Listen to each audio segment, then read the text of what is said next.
High, আমি প্রিয়াঙ্কা। তোমরা দেখছো প্রিয়াঙ্কা সরকার ব্লগস। আজ একটি অন্যরকম রেসিপি নিয়ে হাজির হয়েছি। কি বলো তো বন্ধুরা, দেখে তো বুঝতেই পারছো আমার হাতে আছে কচু, শোলা কচু। দেখো আমার মাম্মামও আমার পাশে।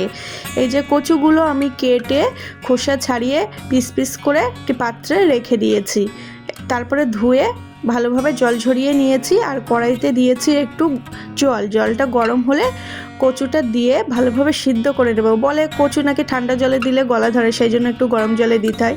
এই যে কচুটা আমার সিদ্ধ হচ্ছে, সিদ্ধ হয়ে যাওয়ার পরে আমি একটা পাত্রে ঢেলে নিয়েছি। দেখো কচু দিয়ে কিন্তু ধোয়া উঠছে, আর দেখে বোঝাই যাচ্ছে সিদ্ধ করা কচু। আমি তার ভিতরে দেব একটু হলুদ, লবণ। এই যে হলুদ লবণ দিয়েছি। আর এইদিকে আমি পেস্ট করে নেব মশলায়, একটু কাঁচা লঙ্কা আছে, মরিচ আর জিরে দিয়ে পেস্ট করার পরে সেই পেস্ট মশলাটা আমি এর ভিতরে কচুর ভিতরে দিয়ে ভালোভাবে কচুটাকে মাখিয়ে নিচ্ছি। তাহলে বন্ধুরা, শোলা কচু কিন্তু খেতে দারুণ লাগে। এইদিকে কড়াইতে তেল দিয়েছি, তেলটা গরম হলে তার ভিতরে দিয়েছি আমার সিদ্ধ করা কচু বা মশলা মাখানো কচুগুলো। ভালোভাবে নেড়ে চেড়ে আমি এপিঠ ওপিঠ লাল লাল করে ভালো করে একটি পাত্রে তুলে নেব।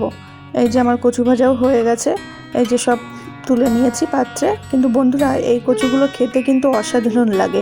এগুলো জলের ধারেই হয় সাধারণত, কিন্তু একে অনেকেই জল কচু বলে। আর কচু বিভিন্ন ধরনের হয়। এ কচুটা মাছ দিয়ে রান্না করা যায় না, এটা এরকম ঘন্ট বা ভেজে খেতে অসাধারণ লাগে। এদিকে আমার হাজব্যান্ডকে খেতে দিয়েছি, তার কাছে জিজ্ঞাসা করছি কেমন হয়েছে। তার মুখে রিয়াকশান দেখে তো তোমরা বুঝতেই পারছো, বলছে দারুণ হয়েছে, অসাধারণ লাগে। বন্ধুরা, তোমাদের বাড়ির আশেপাশে যদি এরকম শোলা কচু পাওয়া যায়, তোমরা এইভাবেই রান্না করে খেয়ে একটু দেখতে পারো।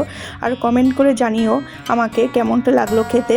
আর এই কচুর ডাঁটা কিন্তু আমি আগে ছোলা দিয়ে রান্না করে রেসিপি দিয়েছি আমার চ্যানেলে, তোমরা দেখে নিও।